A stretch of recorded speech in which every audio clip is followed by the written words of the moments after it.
हरि हरि बोल, हरि हरि बोल, हरि हरि बोल। वंदे मातरम गोविंद बोल, केशव माधव हरि हरि बोल।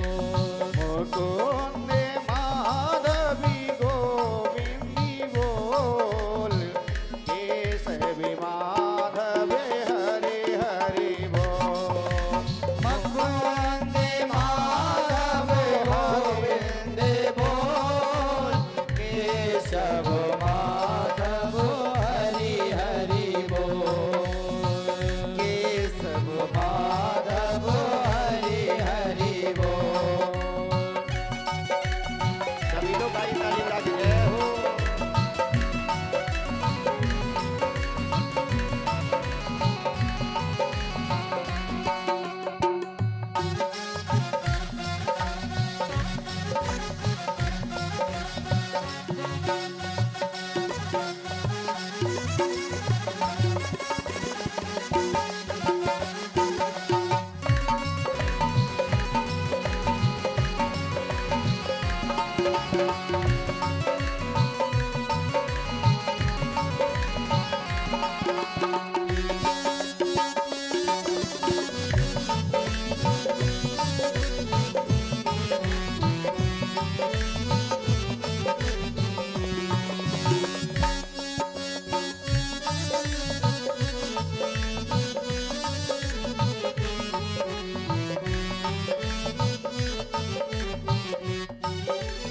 राम राम बोली श्याम श्याम बोल, राम राम बोल, श्याम श्याम बोल। राम राम बोल, श्याम श्याम बोल। राम राम बोल, श्याम श्याम बोल। मुकुंद माधवी गोविंदी बोल, गोविंदी बोल, हरि गोपाली बोल। मुकुंद माधव गोविंद बोल, केशव माधव हरि हरि बोल।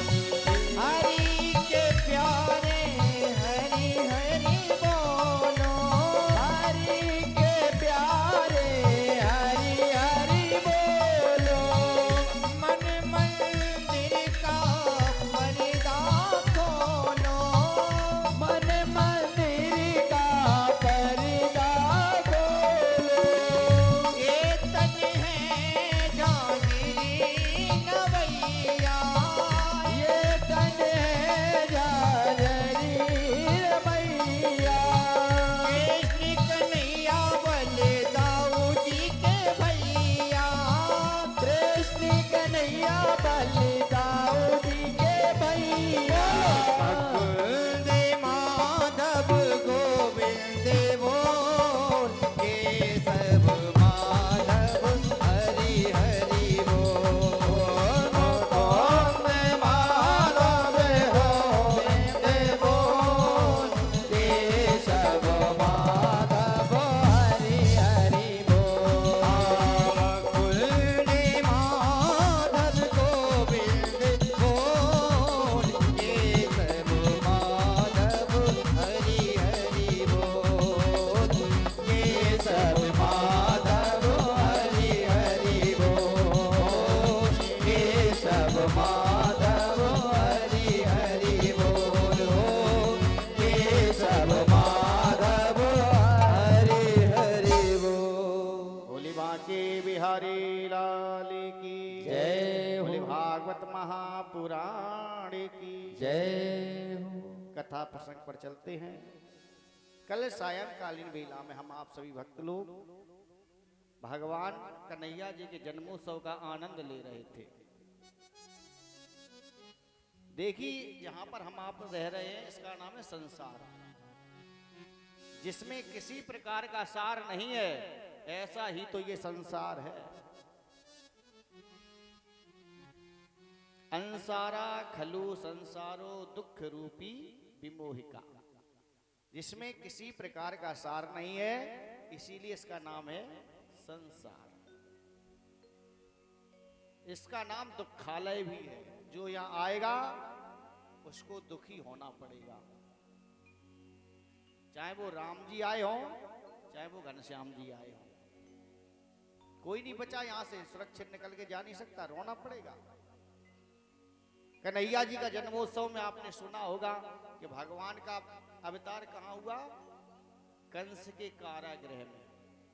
बताइए, और रातों रात बरसात हो रही है, अंधकार में रात्रि है, और भगवान सूप में बैठ करके मथुरा से गोकुल जा रहे हैं। बीच में यमुना मैया भी है। बताओ, रात्रि में यमुना जी में कैसे प्रवेश किया होगा?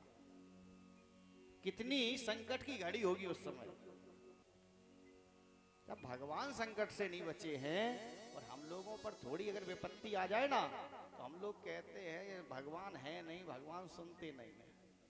भगवान कहते इसका नियम है, जो यहां पर आएगा उसे संकट मिलेंगे, बच नहीं सकता। चाहे राम जी को देख लो, रोते रहे जंगल में, हे खग मृग ही मधुकर श्रेणी, तुम देखी सीता मृग नैनी। रोते रहे या नहीं रोते रहे? तो संसार में अगर सुख मिला है तो दुख भी मिलेगा, और दुख मिल रहा है, एक ना एक दिन सुख जरूर मिलेगा। निराश मत हो जाना कि सुख मिलेगा या नहीं मिलेगा। यहां पर जो भी है सब परिवर्तनशील है। दिन है तो रात्रि है, रात्रि है तो दिन है, सर्दी है तो गर्मी है, और गर्मी है तो बरसात भी होगी। एक समान समय किसी का रहता ही नहीं है महाराज। तो भगवान पर जब विपत्ति पड़ी, और हम लोगों पर विपत्ति क्यों नहीं पड़ेगी?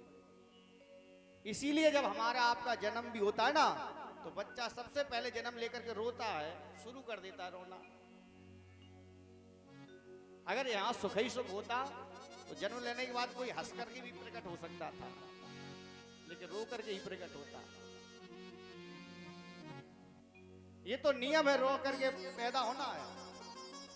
लेकिन हमको लोगों को ऐसे कर्म करना चाहिए, ऐसे कर्म करना चाहिए कि रोते रोते पैदा तो हो गए, लेकिन रोते रोते मरना ना पड़े। कबीर जब हमें पैदा भये, जग हंसे हम रोए, ऐसी करनी कर चलो, हमें हंसे जग रोए। रोते रोते मर गए तो तुम ये समझो कि जीवन में आपने कुछ नहीं किया है। हंसते हंसते हम आप मर जाएं और संसार तुम्हारी याद करके रोता रहे, तब तो आपने जीवन में कुछ किया है। भाई ऐसा ही होता, जो अच्छे लोग होते हैं उनके नाम ले लेकर के लोग रोते रहते हैं। और जब तक किसी इंसान की सुंदर गाथा समाज में गाई जाती है, तब तक उस आत्मा को भगवान का धाम में निवास निश्चित है। किसी की भी जीवन की सुंदर गाथा जब तक संसार में गाई जाएगी, तब तक उस आत्मा को भगवान की शरण में स्थान बराबर मिलता रहेगा। वो अमर हो गया है। क्यों? मरने के बाद क्या शेष रह जाता है?